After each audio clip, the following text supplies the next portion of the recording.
Jogos surrealistas e inteligência artificial. Esta é uma apresentação para a gente relacionar por que a gente está estudando o surrealismo dentro de uma disciplina de psicologia da criatividade, sendo que não é história da arte. Então não vou falar muito sobre o contexto histórico, que vocês vão ter em outras aulas. Tem alguma coisa de material extra para vocês olharem no podcast que eu acrescentei lá no Moodle. Mas a proposta agora é a gente pensar o que isso tem a ver com a contemporaneidade, o que o surrealismo tem a ver com a nossa realidade atual. O surrealismo é um movimento artístico que, para mim, muito inspirador, porque ele traz a representação de contradições como sendo uma praxis constante de cada vez entender melhor aquilo que a nossa sociedade não está encarando diretamente, aquilo que a sociedade coloca para baixo do tapete, aquilo que é a realidade, mas que as pessoas não acham que é real. Por isso que aquilo que o surrealismo produz é considerado surreal, mais real do que o real. É a realidade que a gente nega e que está escondida debaixo do nosso próprio nariz.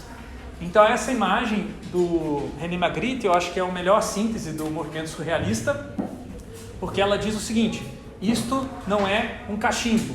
Aí eu pergunto para vocês, se isso aqui não é um cachimbo, o que é isso? A representação de um cachimbo. Então, não é o cachimbo físico que está aqui, é uma imagem do cachimbo. Só que eu posso ir além disso e questionar, e se não for uma representação, quer dizer, botar uma nova legenda, isto não é uma representação de um cachimbo, o que ela vai poder ser? Ela vai poder ser um slide na aula do professor Fred. Ela vai poder ser raios de luz saindo da tela e chegando nos olhos de vocês. Tudo isso realmente faz parte da realidade, mas é a parte da realidade que a gente escolhe take for granted em inglês, né? Tomar como se fosse dado, como se fosse uma coisa normal. Mas é nesse normal que se estabelece muitas vezes as contradições que impedem a sociedade de se conectar consigo mesma através de tabus, preconceitos, através de uma repressão, uma autorrepressão. Então os surrealistas vão buscar na teoria freudiana, na psicanálise, um modo de reconectar com esse inconsciente e não se distrair, não se confundir com as imagens. Por isso que o nome dessa obra é A Traição das Imagens, porque essas imagens, elas muitas vezes trazem esses conteúdos do inconsciente sem que a gente esteja consciente. Quem é que explora isso profissionalmente? A propaganda e o design. Então nós estamos implicados. O surrealismo já é uma crítica ao design e à propaganda já desde o seu momento lá no começo do século XX. Só que hoje em dia, 100 anos depois, nós estamos passando por uma situação similar em que o surrealismo mais do que nunca é relevante para entender a nossa realidade.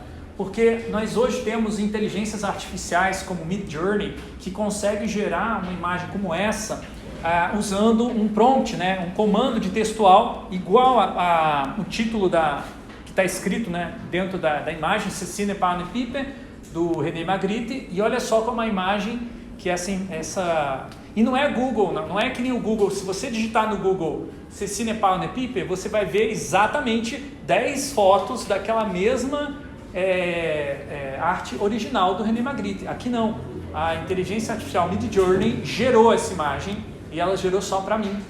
Se você for digitar Ceci n'est pas une pipe lá no Midjourney ou outras, você vai receber exatamente uma imagem diferente da minha. Então, como que pode isso? Como que pode que nós temos um sistema automatizado para gerar imagens com um valor artístico equivalente, similar, interessante, tão interessante quanto o próprio trabalho do Magritte e ao mesmo tempo diferente, Então, as inteligências artificiais hoje, geradores de arte, estão levantando diversos debates que eu não vou conseguir esgotar nessa aula. A proposta nem é essa, é um conceito que é para vocês desenvolverem por conta própria, fazendo parte desse debate. Eu não quero dominar ele, até porque eu acho que é um debate principalmente para novas gerações de designers. Então são coisas como a inteligência artificial realmente está criando alguma coisa ou só está copiando? Quem é o autor da imagem? A pessoa que digitou o texto ou as imagens originais que foram utilizadas para treinar a inteligência artificial? Essa inteligência artificial vai substituir os artistas? e se todos puderem fazer artes assim tão facilmente, só digitando texto, será que a arte vai deixar de ser alguma coisa especial? Será que a arte estará se degenerando por causa da inteligência artificial? Bom, o surrealismo já fazia esse debate 100 anos atrás. A gente vai voltar um pouquinho nas evidências históricas, nos registros, algumas obras e práticas, para mostrar para vocês que o debate sobre inteligência artificial não é tão novo assim quanto parece. Então, o surrealismo, eles não questionavam só a representação da realidade, os seus vieses, mas também quem tinha o privilégio de representá-la. Então, não está aparecendo aqui por um defeito no slide a imagem, que é basicamente uma capa de um jornal falando sobre o fim da Primeira Guerra Mundial. Quem que tem o poder de dizer que aquilo é realmente o fim? Né? E o quanto essa pessoa não está escamoteando o conflito que se colocou depois da Primeira Guerra Mundial, que foi estourar na Segunda Guerra Mundial, porque a Primeira Guerra Mundial não terminou de maneira tão pacífica assim. Então, os surrealistas estão dizendo o seguinte: enquanto for um domínio da elite, a reforma de representação da realidade, a gente vai ter esse problema da representação errônea que nos trai. E aí eles vão desenvolver uma praxis de jogos para serem jogados coletivamente, para estimular qualquer pessoa que queira ser artista, mostrando e provando que qualquer pessoa pode produzir arte.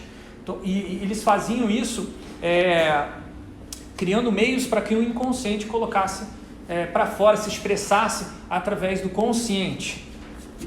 Então vamos ver alguns jogos, né? Rapidamente. O jogo de escrita e desenho automático são os mais conhecidos.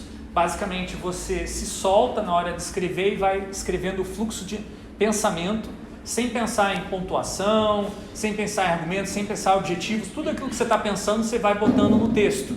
Uma prática muito interessante para você aos poucos ir soltando esse subconsciente. O desenho automático, a gente já realizou esse exercício em algumas aulas passadas, muito parecido também. No caso do exercício em sala, eu pedi para vocês desenharem algo que vocês estavam vendo, como desenho de observação, mas imagine você desenhar algo que você está vendo dentro de você, ou que você sonhou, né? Ou que você está lembrando de alguma memória da sua infância. Então aqui eu trago uma imagem que é paradigmática dessa época, que é a foto da Alan Smith, que é considerada a musa da escrita automática.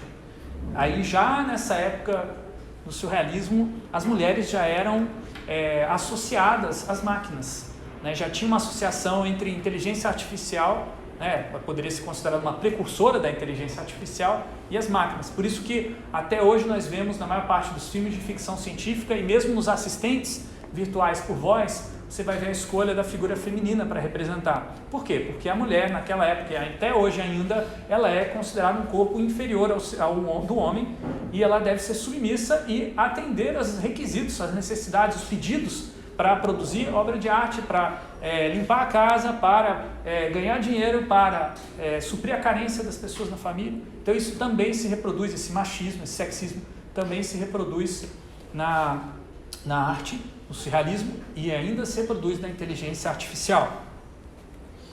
Bom, assim como as inteligências artificiais contemporâneas, os surrealistas eles combinavam as imagens que estavam presentes no inconsciente coletivo, como por exemplo a imagem de uma mulher como serva, como cuidadora, como sendo uma musa. Tudo isso está no inconsciente, são arquétipos, né? E eles combinavam isso e deixavam isso mais visível, mais explícito, para que a gente pudesse nos tornar consciente disso ou não. No caso do Dalí, que é talvez o artista surrealista mais famoso, Salvador Dalí, ele tem um autorretrato que ele chama de soft self-portrait, que é um autorretrato mole. E aí tem o rosto dele meio que derretendo, como muitas obras ele explora esse derretimento. Mas o elemento interessante é que existe algumas hastes assim, que estão tentando impedir esse rosto dele de cair no chão, de derreter, de cair, de ficar com as pelancas para baixo, mostrando um pouco também o exercício dele de lutar contra a sua idade, que estava se avançando, né, ele se sentindo mais velho, e esse autorretrato traz um pouco esse medo da morte. Por isso o olho está vazado, né? Não tem nada no olho, está oco. É essa morte chegando. Os surrealistas, com esse processo, criavam muitas e muitas obras. E a questão chave da criatividade no surrealismo nem é tanto gerar novas obras, porque gerar obra é relativamente fácil. A questão principal é a curadoria, é a escolha de qual obra que o artista vai exibir publicamente. E aí que começa a surgir o aspecto da curadoria como um aspecto de criatividade importante.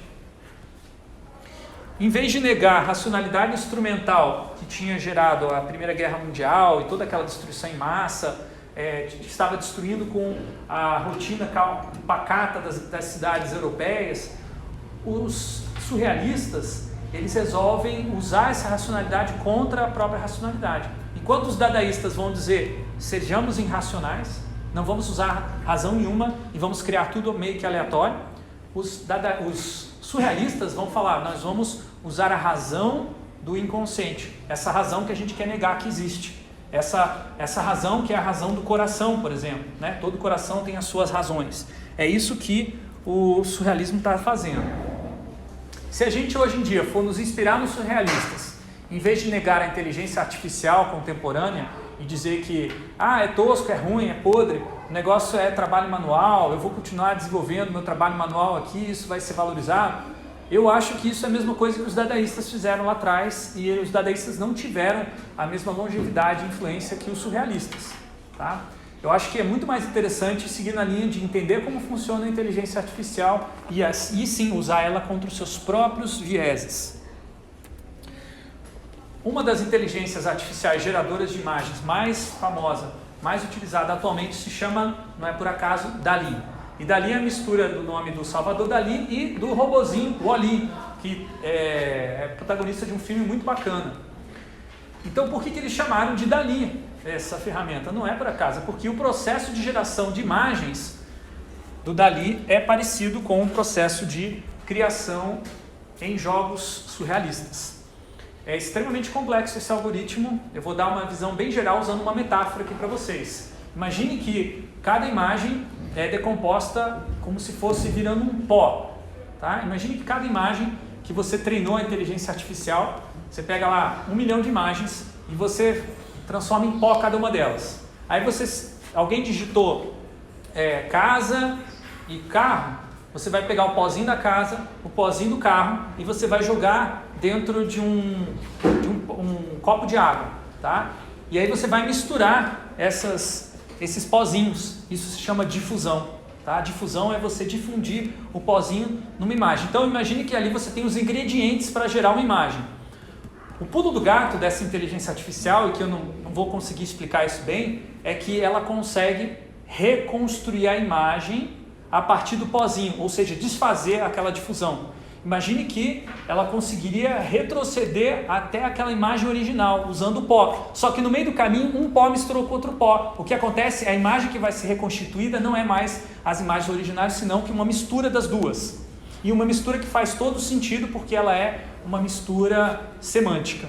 A inteligência artificial ela vai usar redes neurais baseadas em texto, porque todas as imagens treinadas lá no banco de dados têm associação com texto. Então ela vai saber que um avião ele é composto de rodas, ele normalmente está num fundo de nuvens, tá? Então vai ter uma associação entre vários tipos de imagens e elas não vão voltar sozinhas, elas sempre vão estar junto com outras imagens. Então os pozinhos que vão estar sendo misturados no copo é um pozinho parecido, entendeu? Que vai dar boa, quando misturar vai ficar gostosa a bebida, tá?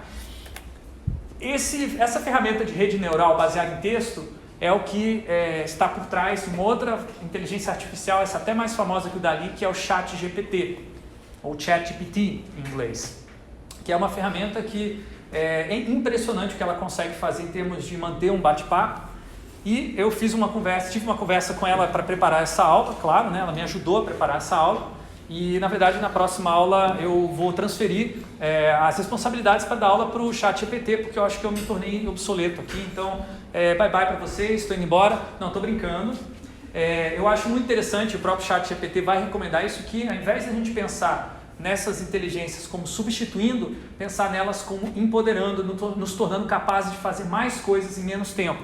E eu que estava com essa ideia às 11 horas da noite, morto de sono, não consegui ainda assim preparar essa aula de última hora. E eu pedi para o ChatGPT criar para nós um jogo de surrealista para a gente jogar em sala de aula. Depois até eu perguntei, e aí ChatGPT, o que é que os nossos estudantes que jogarão em sala de aula, na aula de Psicologia da Criatividade, podem aprender sobre este assunto? E ele teceu um texto maravilhoso, que eu não vou ler para vocês, mas vou deixar vocês curiosos para verem o histórico da nossa conversa, que eu fiz o upload lá no Moodle. Está tudo registrado, vocês podem ver como eu preparei esta aula. A gente vai jogar esse jogo num minuto, tá? Mas antes, para finalizar essa fala, a inteligência artificial, ela gera arte de maneira muito similar aos jogos surrealistas. Olha aqui, a lista de recursos em comum que eu e o ChatGPT conseguimos identificar nesses dois tipos de práticas de criação. Eles exploram espaços gigantescos de possibilidades, ou seja, o consciente e o inconsciente coletivo. Ele conecta-se com essa coletividade e aproveita ela para criar. Ele gera muitas ideias em pouco tempo, mas não necessariamente boas ideias, por isso você precisa saber selecionar quais que vale a pena exibir. Ele combina elementos de maneira inusitada, isso dentro da psicanálise é chamado de associação livre, que é a maneira de você descobrir o que é que uma coisa tem a ver com a outra que você não está vendo. E aproveita a chance de algo inesperado ocorrer. Como, por exemplo, você está dando uma aula sobre o assunto associação livre e por acaso alguém deixou um quadro negro preenchido com associações livres no fundo. Não fui eu que fiz isso, gente. Foi alguém em outra turma que fez essa aula aí, que faz uma associação, por exemplo, pensamento, conecta-se com reflexão, conecta-se com desespero, conecta-se com TCC, conecta-se com ansiedade, conecta-se com medo. Vocês já viram esse filme antes, né? Se não viram, vocês vão ver quando estiverem perto do fim do curso. Então essas emoções, elas estão relacionadas no nosso inconsciente. Isso aqui é um exercício de trazer para o consciente aquilo que está no inconsciente. Então vejam que o surrealismo ele vai aproveitar a chance, a possibilidade de alguma coisa como essa acontecer. Agora, eu acredito muito que jogando esses jogos surrealistas a gente não só aprende a jogar e criar, mas a gente aprende a criar os jogos surrealistas. Veja, isso é um tema que a gente tem discutido muito em metodologia da pesquisa, que é passar do design para o metadesign. No caso das inteligências artificiais, se o viés delas é automatizar o trabalho criativo, tornar o profissional de design ou de ilustração, de arte obsoleto, em muitos casos, se você usar essa inteligência artificial para aprender a criar outras inteligências artificiais, o que você está fazendo? Está indo contra o viés principal dessas inteligências. Você está outsmarting ela, em inglês. Você está sendo mais inteligente do que ela, porque você está usando os recursos que ela está te oferecendo para acabar com a tua profissão, para acabar com o teu emprego, para acabar com aquele freelazinho que você poderia fazer durante a faculdade para complementar o dinheirinho, para você criar aquela arte que ia aparecer no Instagram do seu tio. Agora não dá mais, tio dono de empresa, não sei o quê. Não vai dar mais, gente. Agora o seu tio, ele mesmo vai gerar a imagem, senão ele vai contratar alguém para fazer isso por muito menos dinheiro do que você cobraria. Então, é por isso que eu venho dizendo que o futuro da profissão é se tornar meta-design, não ser mais designers que criam produtos para usuários, porque isso pode ser feito por uma inteligência artificial. Isso daqui não. Isso aqui é um ser humano que cria inteligência artificial. É claro que no futuro nós vamos ter seres humanos criando inteligências artificiais que criam inteligências artificiais, que criam inteligências artificiais, que criam inteligências artificiais. Mas vai ter sempre um ser humano lá no topo. E eu espero que sejam vocês, esses seres humanos. Designers com consciência crítica, com fundamentação ética, sabendo o seu papel na sociedade para que essas inteligências que vocês criem sejam realmente inteligentes. Beleza, gente? Então é isso. Vamos voltar a